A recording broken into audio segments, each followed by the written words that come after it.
What is up, everybody? Welcome to the transparency. Really quick. Judge, 32 pages. What does he have to say?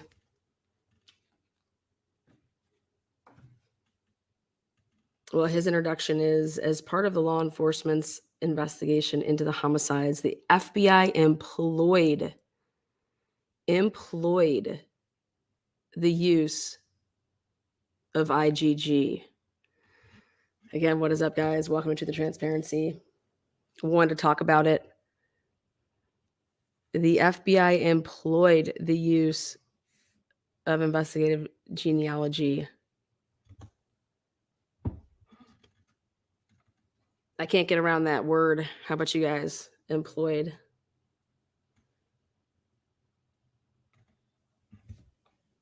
Again, what is good? Happy Friday to all of you guys out there. Come on in.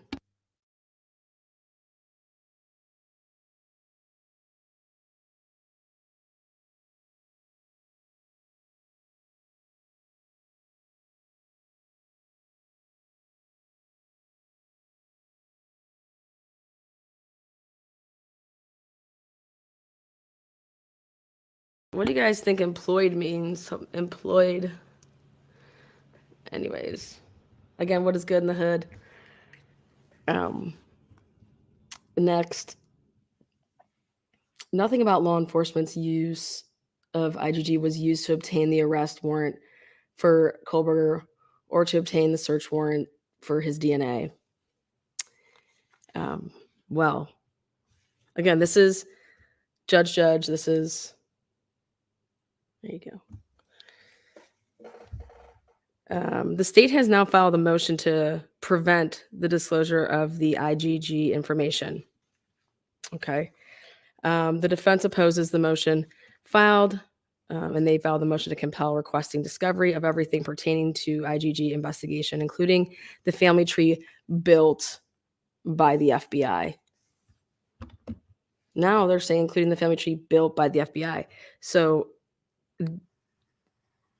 are they considering an FBI tree because the FBI employed somebody? Okay.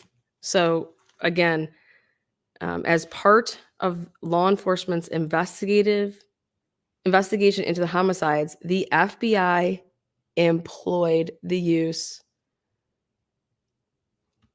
I'm just curious as to why he used this language in his written work. Okay.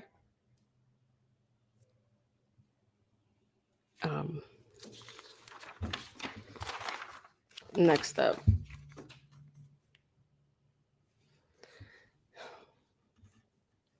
The state claims the IgG information was not used to obtain any warrant and will not be used at trial.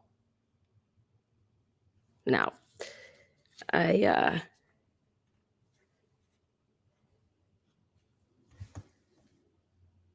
don't see how that's possible. I don't see how that's possible. For the reasons set forth below, the court finds that the defense is likely entitled to see at least some of the information from the IgG investigation. And then this is why they're having this in-camera review. Okay. Now, I wanted to take a look at what he deemed the background of this incident was. And so Judge says that, November 13th, your 4 victims were found deceased. And the cause of death for each was ruled a homicide. While investigating the murders, law enforcement discovered a tan leather knife sheath lying on the bed next to Mogan. So he's taking this from Payne's statement, okay, versus Blaker's. The Idaho State Lab later located a single source of male DNA. Okay. Once law enforcement had the single source, they then conducted, this is to do all the CODIS stuff. Okay. Then they do all of this for CODIS. All right.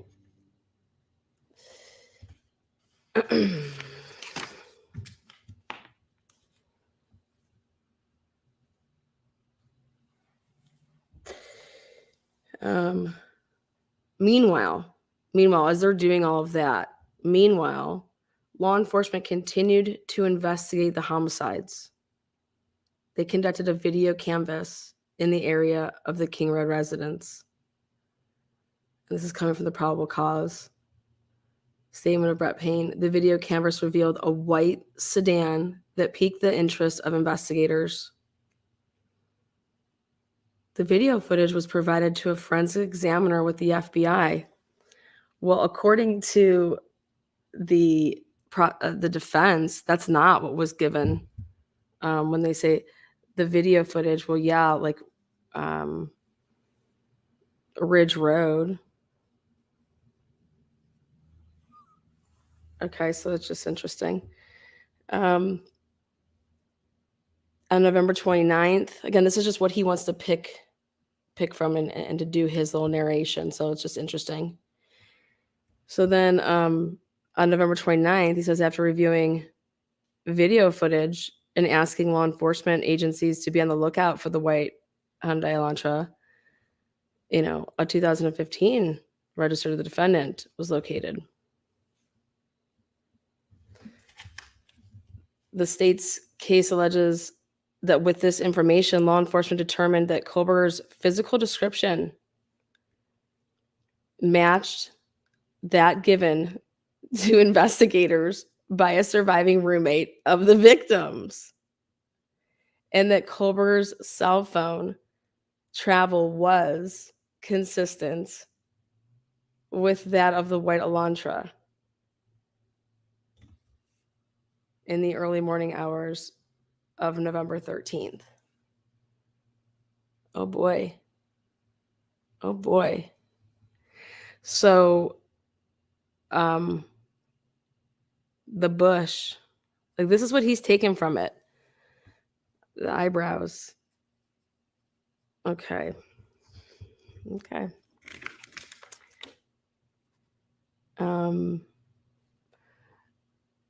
Based on this information, law enforcement believed Kohlberger to be the driver of the white Elantra that was seen on video surveillance around the King Road residence at the time of the homicides. Law enforcement also obtained cell phone records indicating that prior to the homicides, Kohlberger's cell phone had utilized cellular resources that provide coverage to the area. Okay. Now, he puts it in here, and I can't wait to see this. On December 27th, 2022, Pennsylvania agents, and they say Pennsylvania agents but it was not PSP, recovered the trash from the Kohlberger family residence located in Albright. That evidence was sent to the Idaho State Lab for testing. And then on December 28th, the Idaho State Lab reported that a DNA profile obtained from the trash, and the DNA profile obtained from the sheath identified a male as not being excluded as the biological father of the suspect. And how did you determine that? From the IgG? You get what I'm saying? So the IgG, that tip is what, like you put this into your probable cause to arrest him, which is from IgG work. Anyways.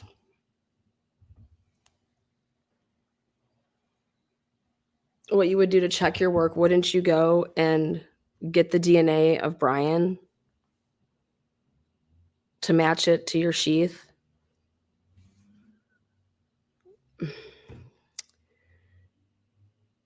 On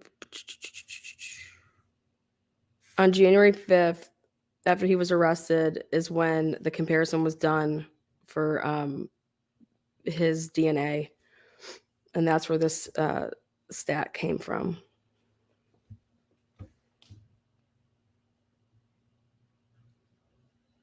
Okay. So I have a question for you guys. Why would this be such a big deal if everything was just done on the up and up? And in fact, IgG was used. Like, why would any of this be such a big deal? This is exactly what we did. This is how we did it. Here you go. We're some badass bitches. Back up.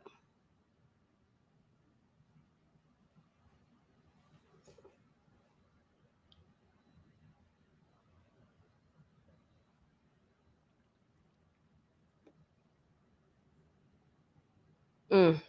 Mm-mm-mm.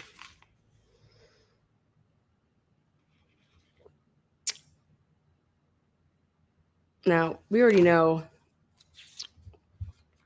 what let me go to the part that matters here. The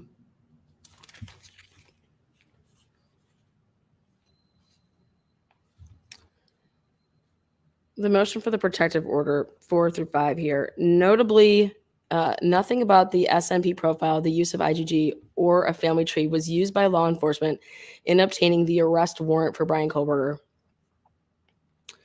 The January 5th, 2023 search warrant for Kohlberger's DNA or any other search warrant in this case. And I just think that they're going to be able to argue the fuck out of that. So I disagree. So I completely disagree.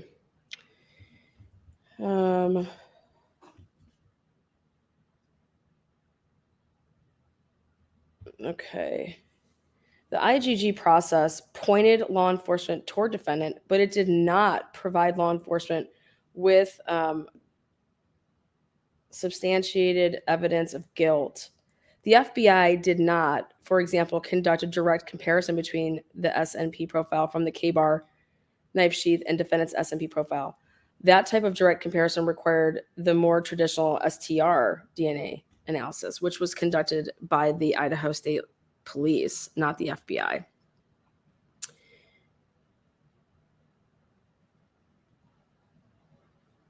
The state now seeks a protection order, information related to the use of IgG in this case. Specifically, the state wishes to protect and not disclose to the defense the following: the raw data related to the SNP profile and the underlying laboratory documentation related to the development of the profile, such as chain of custody forms. Are you out of your fucking minds? Laboratory standard operating procedures, notes, etc.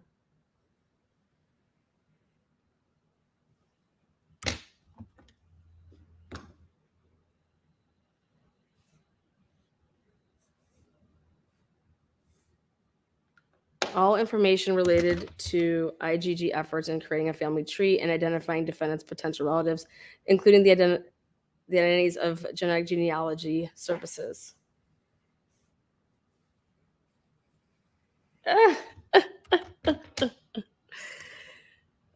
Including all genetic genealogy services and the personally identifying information of defendants' relatives.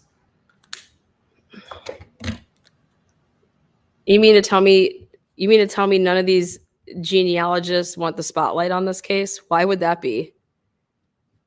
Why would nobody want the spotlight on this case? Well, the FBI no longer has access to view much of the information it used to create the family tree. The state acknowledges that the FBI does possess the family tree itself, notes jotted down by FBI agents as they constructed the family tree, and any records created to document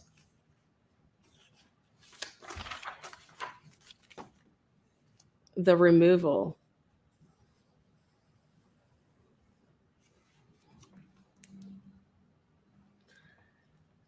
Again, he's taking things out of all the motions and putting them into his order. The state has represented that it has already disclosed the suspect's SNP profile to the defense. Reply in sub of motion protective order at 2. So that's interesting. So they're basically saying that they gave them, the state has represented that it has already disclosed the suspect's SNP profile. Interesting. That means, if I'm not mistaken, if you have the SNP profile, you could give it to somebody and they could do their own. Interesting. The defense opposes the state's motion for protective order, and on June 22nd, 2023, filed defendant's third motion to compel discovery. A portion of the motion to compel asks that the state be required to turn over the following information related to the use of IgG. And this is where all the things that they were requesting that we went through, all over that stuff. Okay. In support of its motion to compel and in opposition of to the state's motion for the protective order, the defense submitted the declaration of Ann C. Taylor, declaration of Becca Barlow, declaration of Stephen Mercer, affidavit of Leah Larkin, and the declaration of Gabriela Vargas. On July 14th, 2023, the state filed its reply in support of motion for protective order and the affidavit of Nowen. On August 18th, a hearing on the state's motion for the protective order and defendant's third motion to compel was conducted. Backseat Bill represented Bill Nye, the science guy. Just kidding. Kohlberger was present, represented by Ann. There you go. On August 29th, the state filed a notice of intent not to cross-examine defense witnesses and records to explain witness contact. On August 30th, the state filed state supplemental response to defendant's third motion. On September 1st, the defense filed the response to state's notice. And they go back and forth.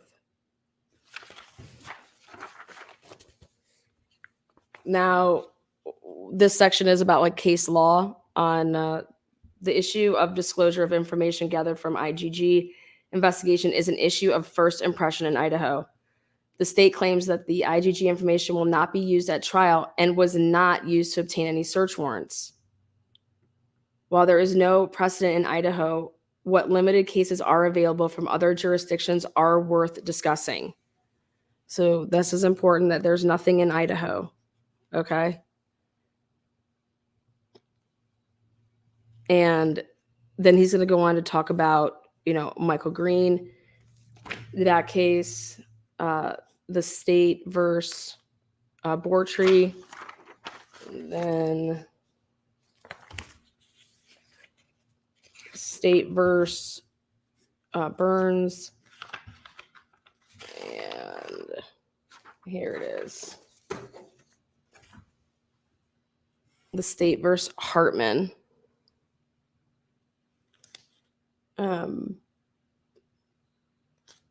I thought this one was interesting. This case was interesting to me because it referenced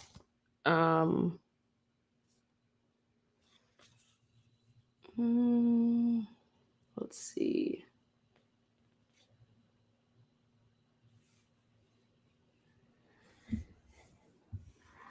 In 2017, law enforcement sent the DNA found on MW's body to genealogy consultant Barbara Ray Venter.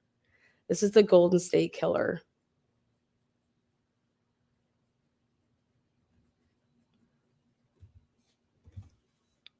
She's the one that did it for the Golden State Killer, and she used the loophole, and she admits to using the loophole. Okay, but when this case went down, nobody knew that she was using, you'll see. And to use a genealogy consultant and to a genetic genealogist at Parabon. And that is actually now the person that's the chief genealogist is now CC Moore. Okay. Both Ravender and Parabon uploaded the DNA sample to non-government consumer DNA databases, including GEDmatch, Family Tree, DNA, and MyHeritage. Okay, these are non-government. Through this, 2 second cousins of the unknown suspect were identified. Parabon then used information from GEDmatch and other publicly available sources like census records, vital records, social media, and newspaper archives to build out a family tree.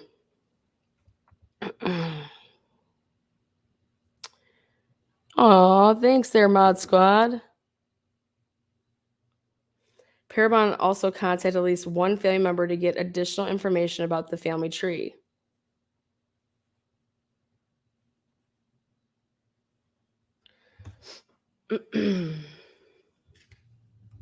Based on the IgG work, it was suggested that law enforcement investigate Gary Hartman and his brother. Police then collected garbage from each brother to test for DNA. The DNA located on Hartman's garbage matched that found on the body. A warrant was then obtained for Hartman's DNA, and that was also matched. Prior to trial, Hartman moved to suppress Parabon's analysis and DNA evidence later collected or analyzed because of Parabon's IgG work, including the analysis of DNA from Hartman's discarded garbage. Hartman argued that analyzing the consumer databases for the DNA he shared with his close relatives was a warrantless, suspicionless search for a state actor that disturbed his private affairs in violation of the state and federal constitutions. Hartman reasoned that the trial court should suppress all evidence obtained because of Parabon's analysis, including the tests that directly matched his DNA to the killer's as fruit of the poisonous tree.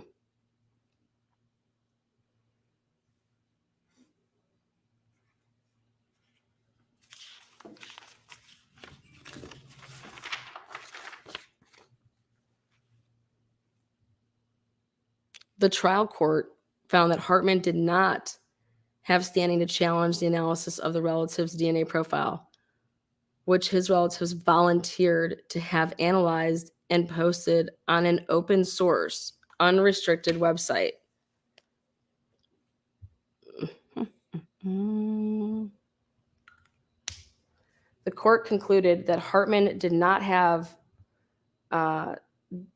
control over the item seized, his relatives' raw DNA, data DNA, nor the public database where the DNA profiles were compared, GEDmatch. Hartman had no authority to exclude others from accessing his relatives' DNA profiles on GEDmatch. The keyword here is GEDmatch. Further, the court found that Hartman failed to show that the state intruded because of any individuals or entity could directly access this voluntarily published and public information. So this is going to be very important because the reason that Gary, whatever the fuck his name is, Hartman, didn't win this is because he could not show that the state intruded on his private affairs because any individual or entity could have directly accessed this voluntary published and public information. Okay. Well, that's why the people that were testifying in open court and did so in August and had their, declarations and affidavits is to show that there's a difference here. There's a huge difference to what is being said right here to what has happened or what potentially could have happened. And that in order to show that it did not happen, your work should be shown. As far as how you obtain, are you uploading your FBI law enforcement kit, are you uploading that and being able to see anybody's kit versus just the ones that have opted into the program?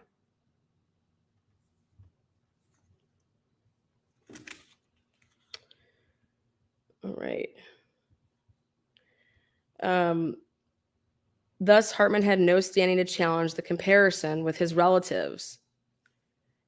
As a result, the trial court ruled that the state did not need a search warrant or court order to access GEDmatch due to the public and unrestricted availability of the GEDmatch data. Okay.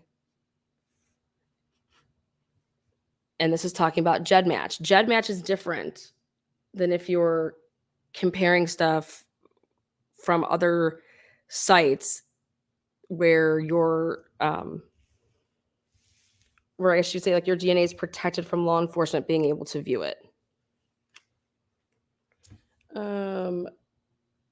Hartman was convicted of first-degree murder after a bench trial. He then appealed the trial court's ruling on his suppression of the motion.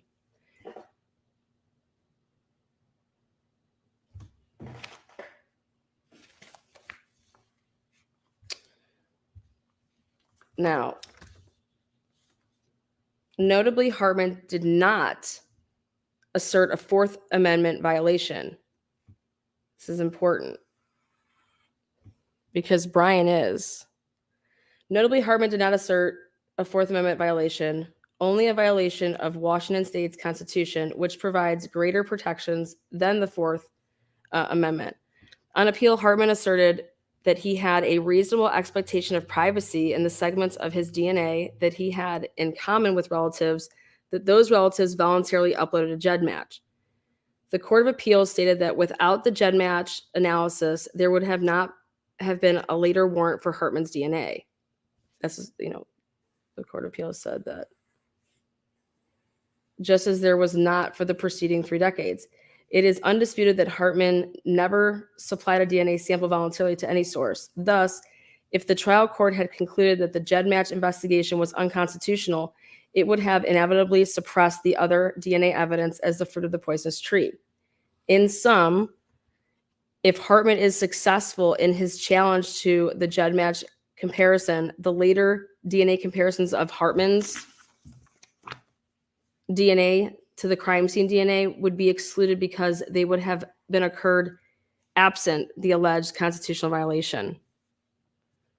The court concluded that there is no privacy interest in common DNA. No interest in common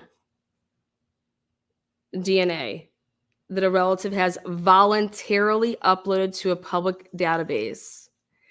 This has no bearing on now, what if it's DNA that was not uploaded voluntarily to be compared to by law enforcement? That's now a new deal. So that was never an argument, okay? Thus, Hartman did not have a valid privacy interest in the segments of his DNA that he had in common with his cousins when his cousins voluntarily posted the genetic information on a public website. Therefore, Parabon's investigation of GEDmatch's database did not violate Washington's Constitution because it did not disturb Hartman's private affairs. And guess what? This right here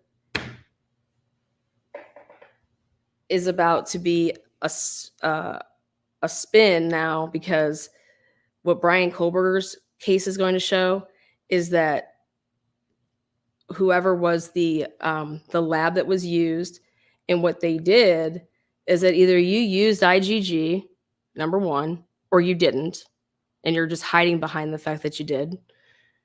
But if you're going the route that you did, well, what I think is going to come into play is this little loophole, and that none of those, you wouldn't have been able to build Brian Kohlberger's tree without doing the loophole. And then so it's going to get all thrown out. Because that's basically what this is telling me. Because this is about publicly accessible DNA. Okay? If you upload something to a site and it is not publicly accessible due to the fact that it was in a different portal, one that was not used for law enforcement. Explain to me how then that does not actually fit into violating someone's rights. Because there was no intrusion on Hartman's private affairs, he had no standing to challenge the DNA comparison of DNA collected at the crime scene with the GEDmatch database.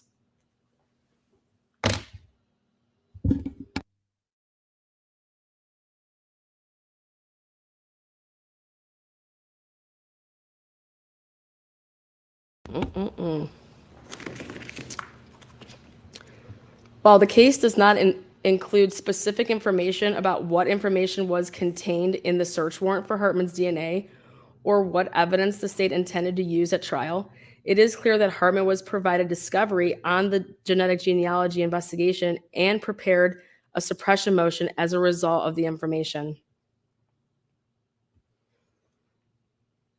It's kind of where they're at right here when you have the judge not even knowing what date IgG was beginning to be used. In Idaho Criminal Rule 16 governs discovery.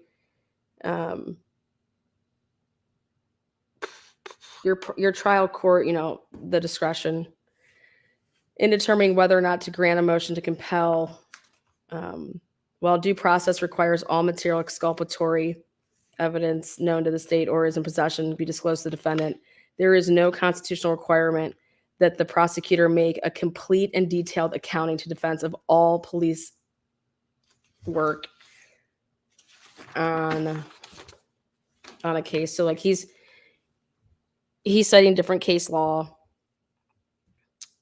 The state's argument is that, here you go, this is now to the Kohlberger case.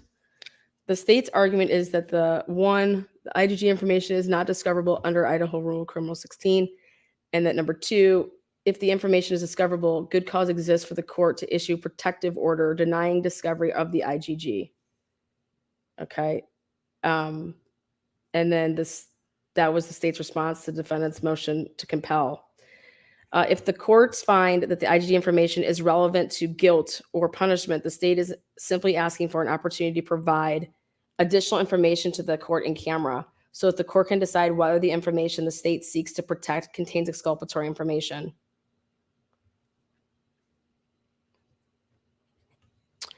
The defense argues that the IgG information it seeks falls within Rule 16b4 and 5, and that Kohlberger has a right to discover and question the investigation that led to him.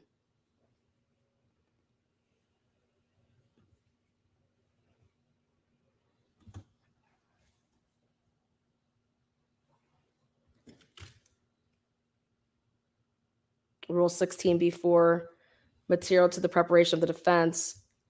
In support of its argument that IgG information is not discoverable, the state argues that the IgG information is not material. They're saying it's not material to the preparation of the defense because defendant is charged with killing 4 people, not with being related to a particular person. The mere fact that uploading the completed SNP profile into a publicly available genetic genealogy service led law enforcement to relatives of defendant does not affect the strength of the evidence against him. The family tree built by the FBI merely pointed law enforcement to defendant, and law enforcement followed that lead to develop the evidence of guilt that was used for his arrest and that will be used at trial. That's going to blow up. They have nothing. Boy, oh boy, oh boy.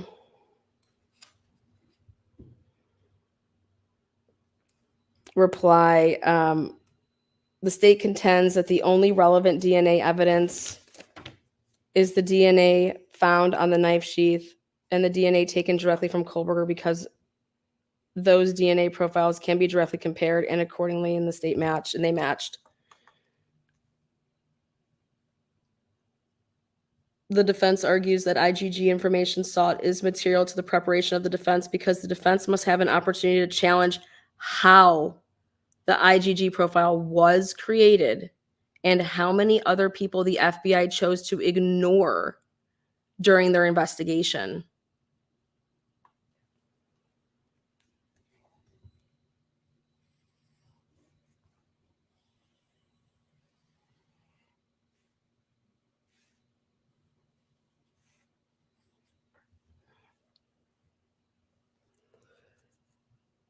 Objection to state's motion. The possibility of other relatives who might be similar to Mr. Colbert is extremely important to the defense in this case.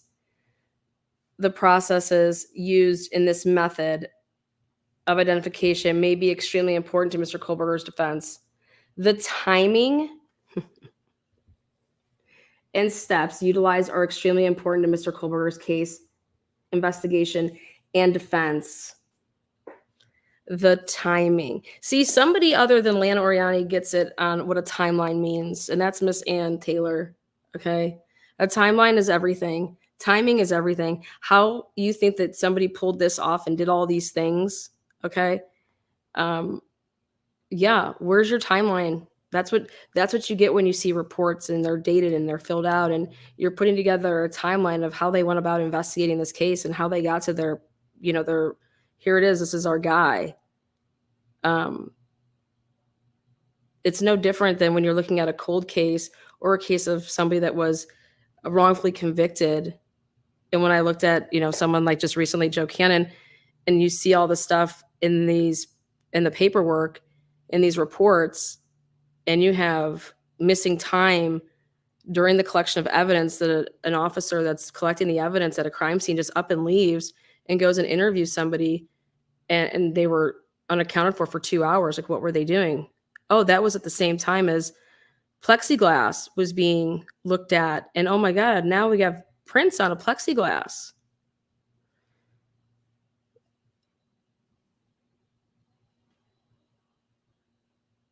And how anybody can say that this did not, that the IgG efforts is not what led to the arrest of Brian Colbert is a flat out fucking liar. It's a flat out lie. Period.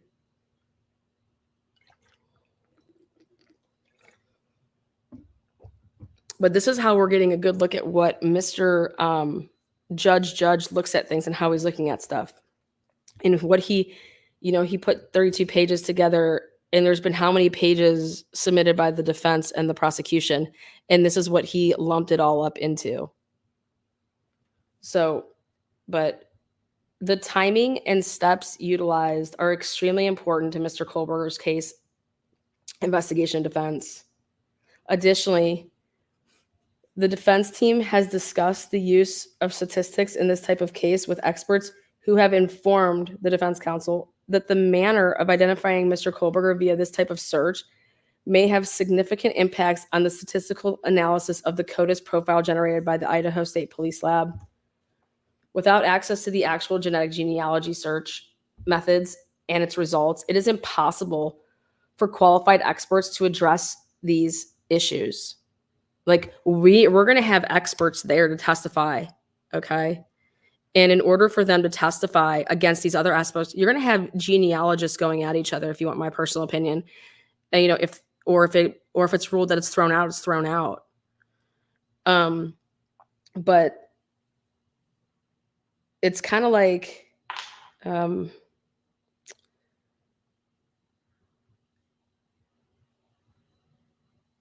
kind of like when you have a group of friends and somebody starts dating a new guy and his name's Joe Smith, okay?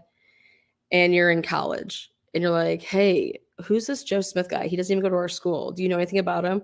Well, fuck, let's go and look. Let's fucking stalk his ass. Like, let's just go and look on social media, see if we can like find out like who he hangs out with, stuff like that. So we're over here, I'm doing something on my computer, and then like my friend's doing something, and then here our friend has no idea that we're doing this because we just want to know who this Joe Smith guy is, right? But we're both doing our own thing, and then we're sharing our information back and forth. Like, we're sending, oh my God, look at, he was in his friend Tony's wedding in 1990, sending stuff back and forth, whatever. because we're trying to figure out who this guy. Oh my God, he has a couple kids. Did he ever tell her that? Like come on, you guys have had to have done this before with your friends. Like when your girlfriends come crying to you and they're like, oh my God, he was cheating on me this whole time. I didn't even know. And I'm like, oh my God, you're an idiot. I could have told you that. But that's kind of what the investigative part of the genealogy is like. You're trying to connect, okay, who's this person's, cousin, brother, sister, aunt, okay? And you could come to the conclusions of different things different ways. I mean, I think it just all depends on how your brain works, you know what I'm saying, and how you operate. But at the end of the day,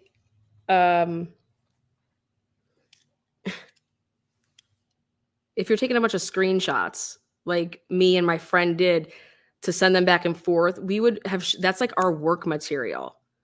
That's like stuff that we were here. I was on this site, or I found, oh my God, I found his wrestling team page. And then like his friends were writing these comments on there. And then he mentioned that his girlfriend Sarah was going, and then he actually tagged her. So then I found Sarah and yada, yada, yada. I mean, taking all these screenshots, I mean, that's your work to like get to where you're going. On us, we're over here trying to help our little girlfriend who's just devastated that her man is cheating. It's very similar to what happened in the Shanann Watts case with the Nicole Kessinger aspect of things. All of those girls in Arizona were totally looking up Nicole Kessinger, and they were just digging on her. But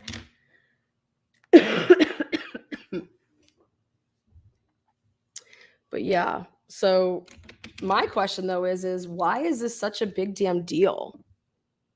Why is the state going crazy over this? Who cares? Hell yeah, we used, investigative genealogy. And hey, boom, this is how we did it. You got all these people running around, writing books, being on 48 Hours, being on, ABC, making their own TV shows, their drama series, this, that, and the other, starting their own freaking accredited boards. And so what's the problem here? What is the problem? That's, to me, the problem, is why there is a problem. Why would anybody be fighting this? Who cares? If you're telling me that work is that solid and that good, I don't think that anybody in this country should be getting away with anything the way that they found Brian Kohlberger and how fast they found him. So what's the problem?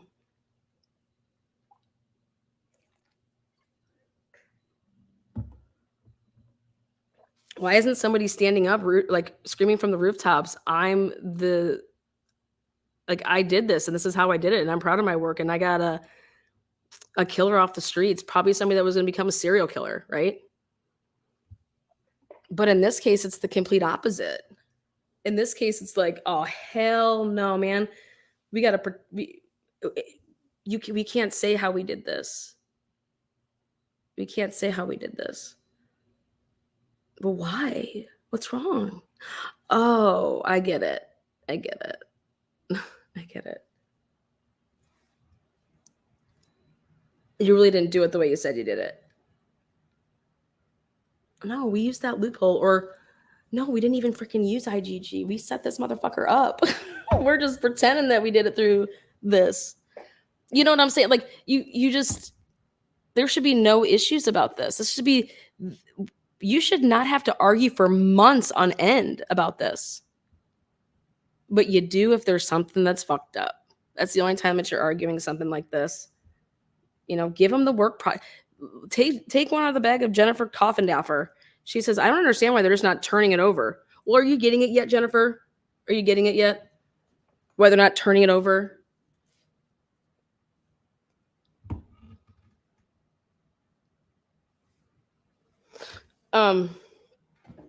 So without access to the actual genetic genealogy search methods and results, it is impossible It is impossible for qualified experts to address these issues. And they're calling them experts, right?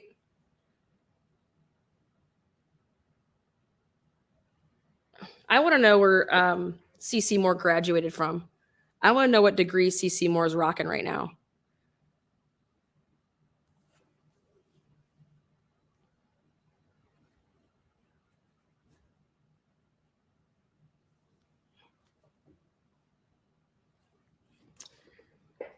All right.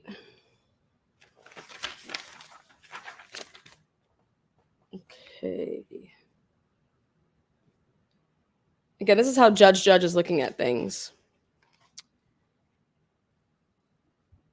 Kohlberger has presented enough evidence to meet the low threshold required to show at least some of the IgG information sought is material to the preparation of the defense.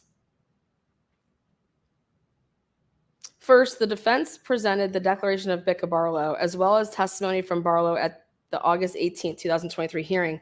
Barlow is a licensed attorney in California who also has a BS in genetics, an MS in developmental genetics, and a minor in cellular biology, and has worked on numerous DNA cases.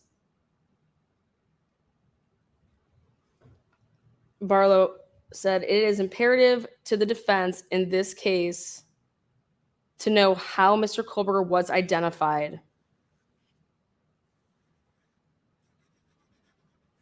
and who else in his family tree might have been identified as a subject of investigation.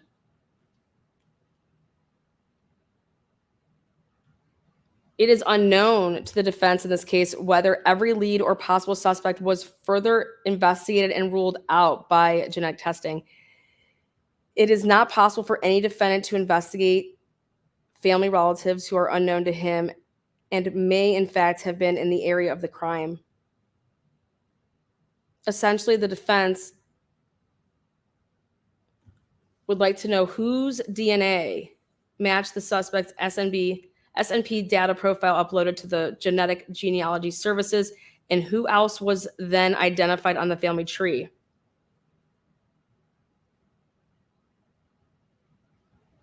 The reason being is that you're going to have multiple people. That's what they're saying. You're going to have multiple people. So why was it this? Okay. Why did you just go this route? The defense could then investigate individuals who share DNA with Kohlberger to determine if these individuals were around the King Road residence.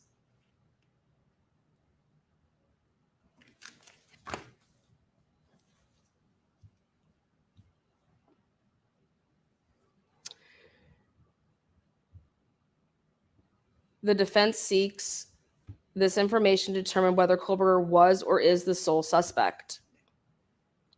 Next, Barlow asserts that an IgG search can impact the statistical rarity of a profile in a manner similar to a cold hit search, meaning that the statistics that is generated by an analysis of IgG search could yield a relevant and admissible status, like stat.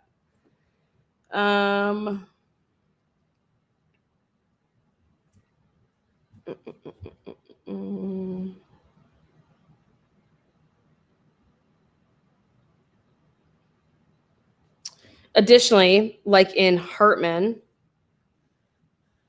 and Boardtree, it is plausible that Kohlberger may use the IgG information obtained in discovery to challenge the admissibility of other evidence. While such a challenge seems since the IgG information was not used to obtain the search warrant for Kohlberger's DNA and was not in presence at trial by state court, cannot say with certainty that the defense team can make a successful challenge if given the information they seek.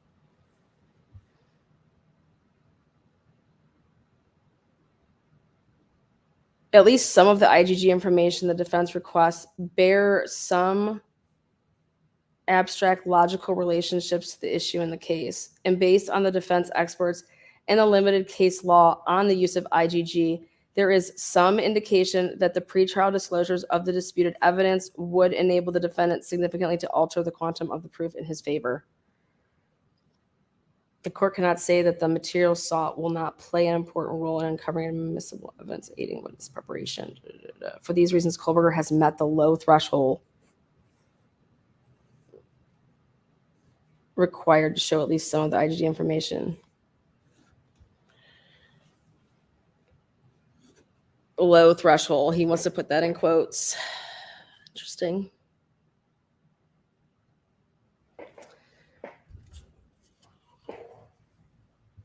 Okay, the state also argues that the family tree created by the FBI and notes made by the FBI during this cannot accurately be described as the result of reports of scientific tests or experiments and falls outside of the rule.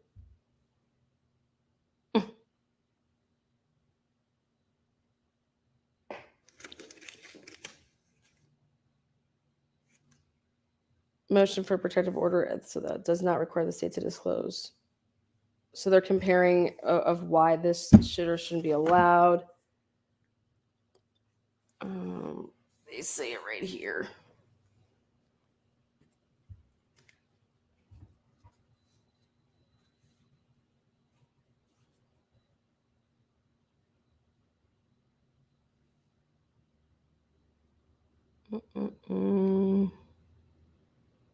Thus, the results from that comparison process, what SMP profiles matched with the suspect SMP profile, are results of scientific tests made in connection with the case. They must be disclosed to the defendant. These results would not encompass the whole family tree. So yeah, they are the result of scientific tests.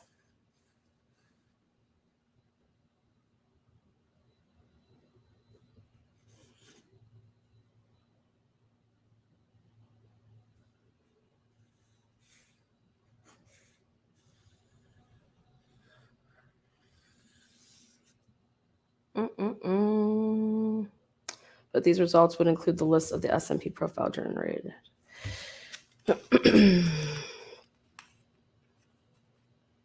Now, police reports. Remember, this is all about the stuff that we've been asking for. This is discovery, what we're going to get, what we're not going to get. So the state argues that the records related to IgG do not fit the description of police reports or memorandums. The state further argues that even if the records constitute reports or memorandums, this subsection only applies to records in the possession of the prosecuting attorney. And the state does not possess the FBI's records related to IgG. Again, the state acknowledges that the FBI has the family tree itself, notes jotted down by FBI agents as they constructed the family tree, and any records created to document the removal. Written request defendant, the prosecuting.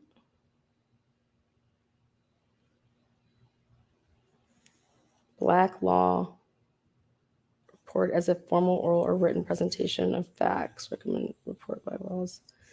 Memorandum is defined as God great. Used in offices. Memorandum, black law.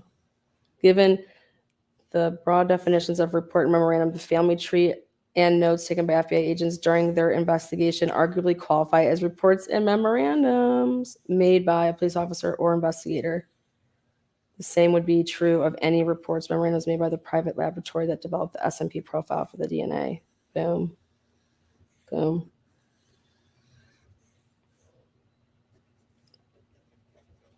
People that are writing that Brian Kohlberger lost his dick have seriously lost their fucking mind. Brian Kohlberger didn't lose shit yesterday. Brian Kohlberger is, I'm proving it here.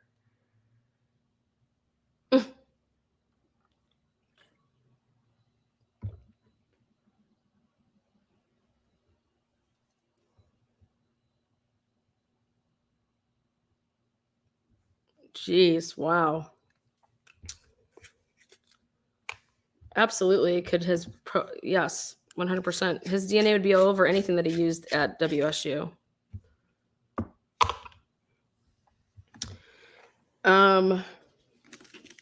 However, without first viewing the IgG material, the court cannot say with certainty what does and what does not fall within the scope of rule.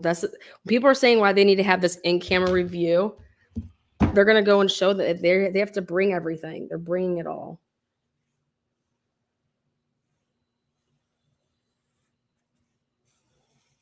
They're going to get it.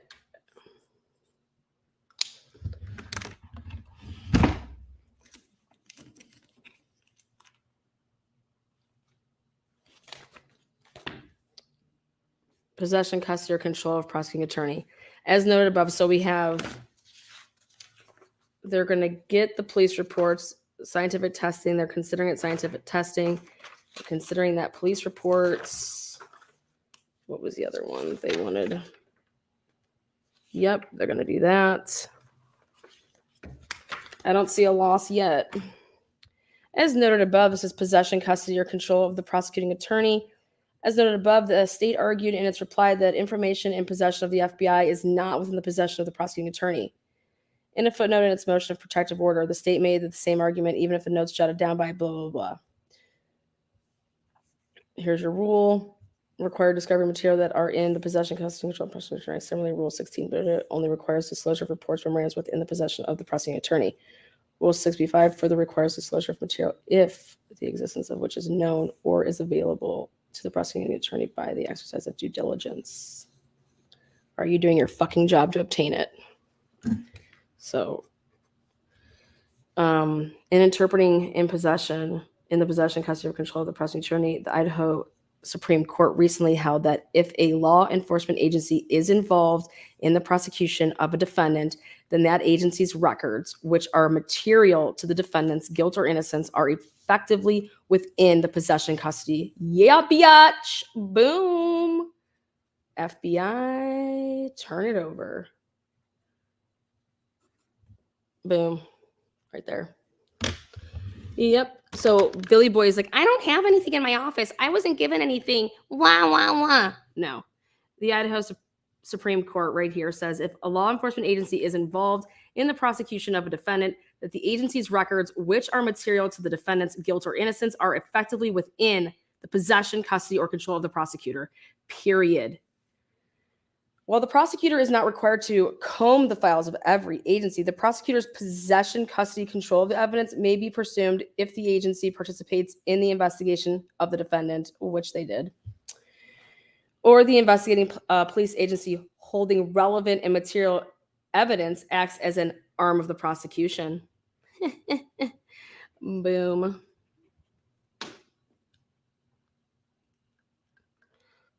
So there you go. That's your answer there.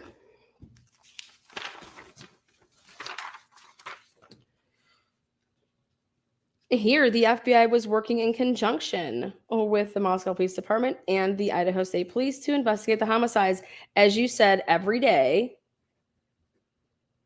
on or with your police updates. We have 42 FBI agents. We have 59. You remember all that? Yeah. Here, the FBI was working in conjunction with the Moscow Police Department and the Idaho State Police to investigate the homicides. From the court's understanding, the FBI set up a public tip line. You damn right they did, Judge. To flood. Conducted the IDG analysis. Wait, who's over there talking all this shit? Because I'm about to get hyped. The FBI, working in conjunction with the Moscow Police Department and the Idaho State Police to investigate the homicides. From the court's understanding, the FBI set up its own public tip line. Yes. Conducted the IDG. Yes. Identified the suspect car as a 2011-2016 Hyundai Elantra and possibly aided in interviewing witnesses outside of Idaho. So the FBI basically ran the motherfucking show. The FBI was indeed a law enforcement agency acting as an arm of the prosecution to investigate this case. Thank you. Thus, the FBI's records pertaining to its work on this case are records within the possession, custody, and control. Oh my God. Who said that this was a fucking shit show yesterday? Oh. Boom. Boom. Boom. Fucking idiots. But see Professor Matthews, which discusses the prosecuting attorney's disclosure obligations under Rule 17. That is, so we're going to go look at that. The prosecuting attorney is not generally deemed responsible for disclosures of information material held by federal law enforcement agencies. That's fine. The judge just said it, though.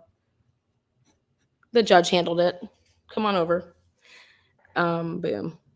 So, stupid fucks. They're like, Brian loses in court. Brian this, Brian that. Oh my God. Oh my God. How about no one wins or loses? How about we get the right person?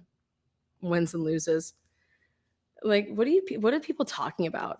It's a win when there's transparency. That's when you win. Okay. If Brian Kohlberger is guilty, put it all out there. Show it all. Show how this sick, sadistic fuck did this. Okay. So it doesn't happen again. Or if he didn't do it, then we see through asking for transparency and they can't produce it. But that's how you win in life. Okay. I mean, there's no, it's just so fucking, people are wild, man.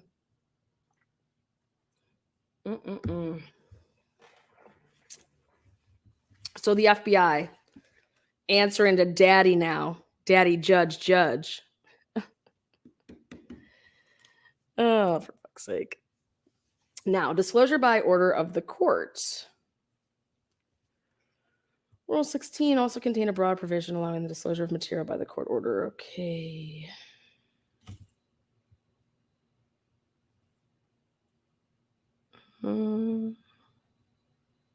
This is for substantial need, preparation of the defendant's case. There is limited case law in Idaho discussing what consists of substantial need in preparation for the defense case. So he's going to cite an unpublished opinion from the Idaho Court of Appeals to obtain a copy of the Boise Drug Task Force units, policies and procedures, state virtual number was charged with delivering a controlled substance after a detective with the Boise Drug Task Force purchased methamphetamine from. Okay. The law explained he needed the information sought to he could cross-examine intelligently the officer that was involved. Defense counsel further argued that a violation of the task force policies and procedures could go to the alibi defense. Interesting. The district court held that Foltzy had not shown a substantial need for the policies and denied his request for disclosure. During trial, Foltzy's lawyer was able to cross-examine the officers about what policies and procedures were in place at the time of the controlled buy and was able to establish that they were not followed verbatim. Nonetheless, a jury found Foltzy guilty. On appeal, the Court of Appeals held that even if we assume, without deciding, that the district court abused its discretion in determining not to compel production of it, because Foltzy was unable to determine the officers' noncompliance of their policies and procedures by cross-examination of the officers during the trial, we conclude that he has not shown prejudice from the district court's ruling. Here, the state has made clear that it does not intend to produce any evidence or witness testimony at trial regarding the IDG information. Thus, unlike in this case, Kohlberger will not have the opportunity to cross-examine anyone involved. What a bunch of fucking idiots! Oh, shit! Oh, hell. That's gonna blow up their fucking... Oh, my God. Okay, so this is great. Here, the state has made it clear that it does not intend to produce any evidence or witness testimony at trial regarding the IgG information. Thus, unlike in this case, which I just kind of read, Kohlberger will not have the opportunity to cross-examine anyone involved in the IgG investigation to challenge anything done during or learned from the IgG investigation. For the reasons articulated above,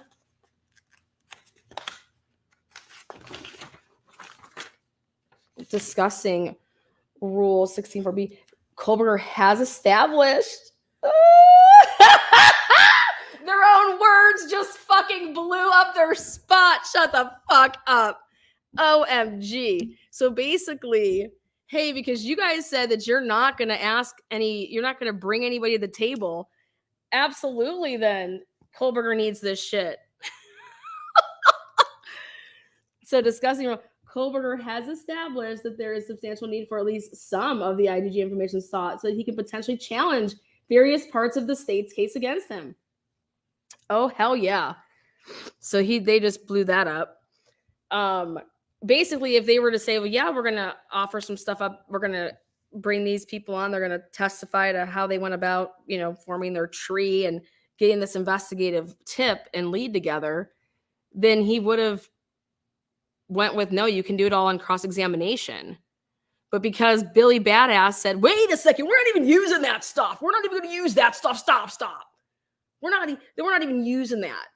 Well, because Billy Badass, backseat boy, said that, it then allowed for Judge to say, well, okay, then, then this is how this works. Brian Kohlberger is not going to have the opportunity to cross-examine any of you fucks right here. All right, because they're not taking the stand. All right, so since he doesn't have the opportunity to cross-examine you guys, then Kohlberger has established that there is a substantial need for at least some of the IgG information sought so that he can potentially challenge various parts of the state's case against him. Although it is feasible that with the S&P profile, the defense may be able to conduct their own IgG investigation and learn what the state learned, such work would be time-consuming and expensive and would constitute an undue hardship on the defense.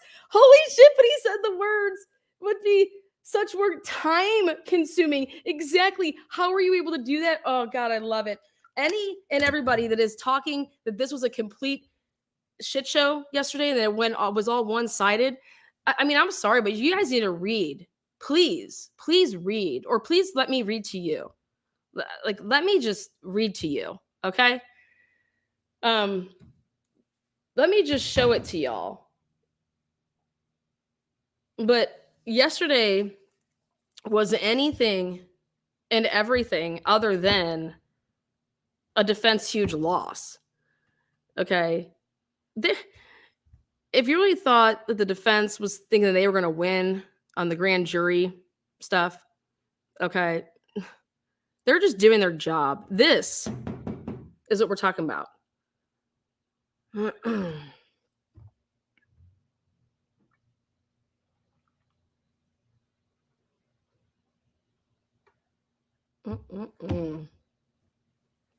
Well, I just can't even believe it myself.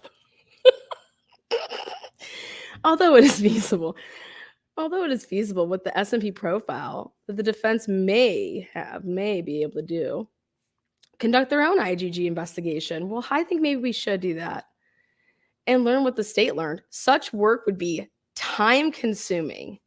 Yeah, I wonder how much time that would take. And expensive, and would constitute an unburdened hardship by the defense. Oh, shit. Oh, isn't that just a little gut punch? You got the judge saying that this is going to be time consuming, yet they got to Brian Kohlberger so quickly and had his name so quickly. Oh, here comes the oh. All right. Moving on to rule number 6, Rule 16G2. Informants. Now, this is what I wanted to know about. The state argues that the genetic genealogy services, they may have used more than one, who knows, and the individuals related to Kohlberger, whose profile, blah, blah, blah, whose identity, they are informants. Remember, we're informants, guys. We're informants. Disclosure must not be required of an informant's identity unless the informant is to be produced as a witness at a hearing or trial. Subject to any protective order under subsection 1 of this rule or disclosure, okay?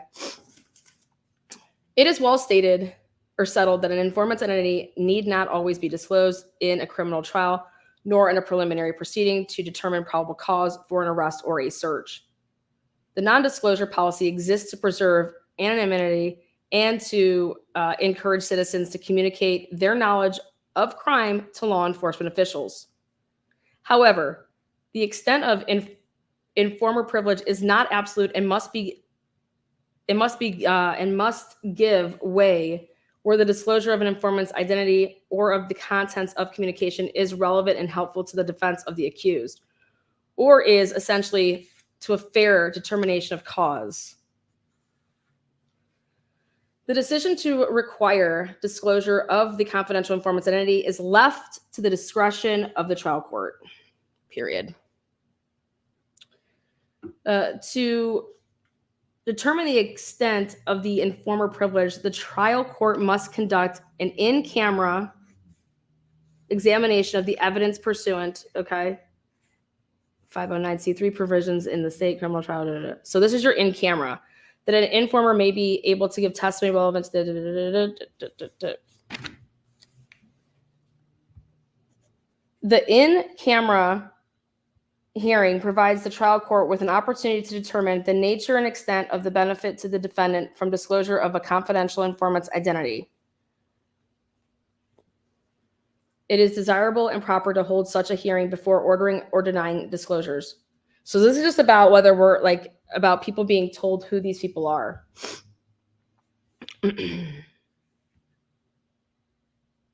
Again, left to the discretion of the trial court. Now, while the individuals whose DNA matched with the suspect SMP DNA profile are not informants in the traditional sense, the court understands the state's desire to protect the individuals from unnecessary exposure, who likely do not even know their DNA was used in this case. An in-camera review of the family tree and other information used in the IGG investigation will help the court better determine the benefit to Kohlberger's defense in this case from disclosure of the identities of these individuals, which in turn will help the court to put in place the appropriate protective orders. This is going to be amazing. This is going down in history. This is making history. If you guys like law, this is all about history. The state argues that good cause, this is for a protective order. The state argues that good cause exists for the issuance of protective order, barring even the defense from seeing or knowing the information to protect hundreds of innocent civilians from having their personal information, including their names, birthdays, all this. The disclosure of the IgG information risks harm not only to these indirect informants, but also to the genealogy services used by the FBI and the IgG investigative techniques. Further, the state contends that if the court requires disclosure of the IgG information, both the genetic genealogy services and customers of those services would be less likely to make their information available for law enforcement use. No fucking shit.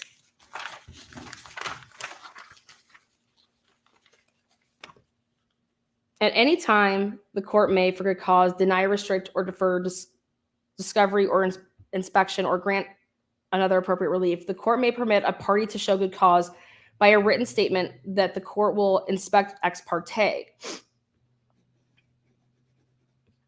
If relief is granted, the court must preserve and seal the entry text of the party statement. While the court has determined the discovery of at least some of the IgG information in the FBI's possession is warranted under Rule 16, this is huge, the court, as discussed above, will conduct an in-camera review of the information to better decide and understand the information and more precisely determine what exactly needs to be turned over and the scope of the protective orders that are necessary. The only winner here, is truth and transparency. That's your winner. So in conclusion, we're going to get the material. It's just a matter of how much is going to be protected, meaning from of the material is going to be protected.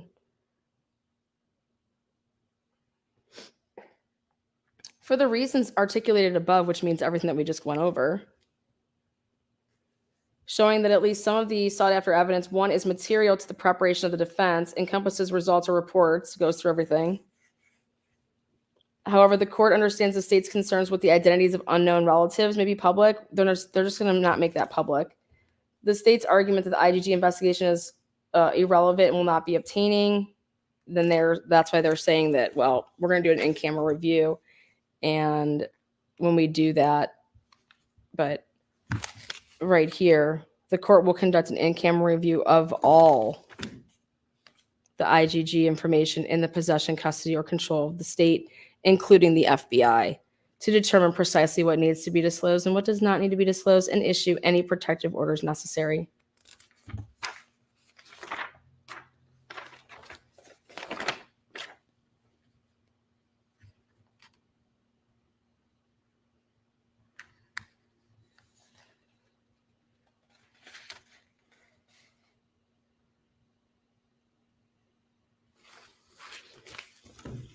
In balancing these interests, that's your Lady of Justice blindfolded with the balance scale.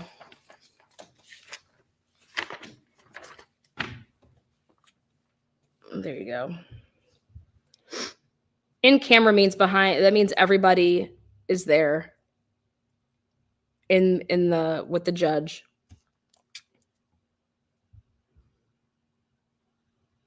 So we'll see. All right, guys, that's a wrap. Yeah, in the chamber. There you go. Thank you so much for the transparency. Appreciate you guys for this pop-up live. But it's always nice to see where the judge is coming from. The only way that you get to see where the judge is coming from is when you see what he cherry-picked through all the motions that were filed and what he is going with. And I can already see stuff, through you got to be able to see, if you could see the trees through the forest, I could see it. And he's putting a lot of pressure here on Payne's statements in that probable cause affidavit about that sheath and where it was located. That was via Payne. And so we'll see what's up. But all I know is cough, cough. That's a defense win. If you want to talk about wins, losses, I talk about truth and transparency. You want the information. The information is what it's power, knowledge. What's the information? That's what you can see through it. So go ahead, get the information. Let's see what dates. Let's see these reports and what dates you got Brian Kohlberger's name and how quickly this all happened. And do we need to protect, what genealogist you used, if you even used a genealogist to consult with, what lab you used. Did you just do this all at, Quantico or frickin' who knows where? But the information, and Judge is 100% saying he's bring it all to me. We're going to do this in chambers. Let's take a look at this. And we're going to see what's up. So, and I'm telling you, if you go back and you read this document, what's coming the way is that Brian Kohlberger has so many outs because he's putting heavily on the fact that he's relying on what the state has told him, that things were not used in the arrest of Brian Kohlberger. What if they were? Well, he's going off of that they weren't. And he's putting heavy emphasis on that. So show it.